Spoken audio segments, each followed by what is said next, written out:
Hi, I'm Eric Linask. We're here at this year's Telecom Exchange event. Talking with me right now is BluePath's Stephen Ianello. Stephen, welcome. Thanks for joining me. Thank you very much for having me. It's a great show. I'm glad to be a part of it. So I know that we've talked, you tell me a little bit about what you do and then more importantly who some of your clients are. I've spoken with some of your fiber clients already. Maybe tell me a little bit about what you do for them. Okay, BluePath Engineering, solely based as a telecommunications engineering firm. We provide design, engineering, construction management. We do some project management, and we'll also get into the fiber splicing and testing aspect of it. We're having a pretty good year right now. We've been involved with some of the new players in the market. Phoenix Fiber Networks and Axiom Fiber Networks are some new companies that have entered the New York City market, and we're lucky to be able to be a part of them, help them grow, and adjust or all their engineering needs. They kind of come to us too, and we'll provide them guidance. So from an engineering perspective, are there things that these new network fiber providers are doing differently than some of the incumbents? Well, I guess in the beginning of, for some of them, they're actually really getting into the larger count fiber cables as they're installing them and pulling them. They're using a higher quality, newer fiber cable, which tends to be able to handle some bit more speeds and some traffics on it as it's new. There's less splices and less, temps that have been broken into that cable itself. So they're doing a good job by getting some new cable in the ground. So once these the fiber providers have gotten their cable laid on an ongoing basis, what do you do with them? Well, as they expand and they create new streams of revenue, whether it be a dark fiber provider or an actual, long service provider, we'll light up the buildings that they're looking to get into where all the customers are.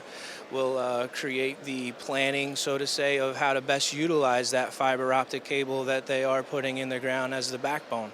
As you start diving into it from all these large co-location hotels or buildings, you tend to piece it or cut it up, and you're losing a lot of fiber. So it's really important to plan the best routes and how you're going to disperse all that fiber that is being put in the ground. How are the massive amounts of data, and especially video traffic in particular, that's now running back and forth on these networks, impacting what you're doing with your provider customers? Well, it's greatly impacting us. You're starting to see a lot more wide breadth of customers that are, looking for these fiber solutions. To where 3 or 4 years ago, it was only the financial institutions or the big, large trading companies that were looking for that sort of bandwidth that's out there now. But now you're starting to see a lot more with the larger enterprise customers, the engineering firms, the construction management firms, the law firms. They're really starting to figure out that they need some sort of bandwidth, whether it be a 10 gig all the way up to a 100 gig circuit. You're starting to see a lot different type of customers getting into the broadband market.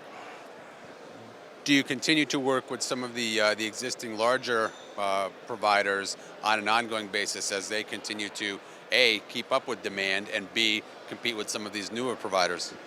Yes, we really have. We do some work for Level 3 Communications, and we've seen a great and a large amount of, so to say, the building ads that we've been doing lately, where they have the distribution pop already set up in the basement, so now they're just got to go up another floor or two or go to another different splice point within that building. So you see a lot of that out there right now. We're doing a lot of that, and they do have the better advantage as they already have that presence in the building, which a lot of times seems to be the hardest part of the carriers' build of their network, is getting from that zero manhole or the manhole in the street and getting into the building. The buildings have become more creative in trying to create revenue from their own, charging them costs to enter that building. Do you ever get put into situations where you've got multiple providers in the same area that you're working with both of them? Yeah, yes, I do. Sometimes it tends to be beneficial to me as I have the same set of plans that I kind of just did for the other one, and I can easily just take their name off. But no, in all respect, and what we try to do is we'll try to talk to the building management. We'll present ourselves and almost do it as a not a joint build, so to say, but here's the plans together. So one's not saying, hey, why did you submit my plans this week ago, or what's the approval time? Usually we'll try to space it out or put them together so that the building can see them both at the same time and get the approval. What does the future hold? Future, that's a tough question. I just hope that, as we grow with the broadband, that the restrictions of, so to say, the being able to go into a building, the hard or the difficulty it is to build new infrastructure, so to say, in the ground. Hopefully those things can come here in the city. We're starting to work on the micro trenching. Hopefully those type of issues or solutions can get brought into a better, where it's more economically feasible for the new carriers to provide and to install their networks, because in reality that's the largest sum of their costs is going to be creating and building that infrastructure. And here in Manhattan, as you could imagine, that infrastructure is not readily available for anybody to just come in and pull a fiber through. There's a lot of builds and a lot of work that's involved in doing that. Excellent. Stephen, thank you so much for joining us. Good luck. Thank you very much. I appreciate it.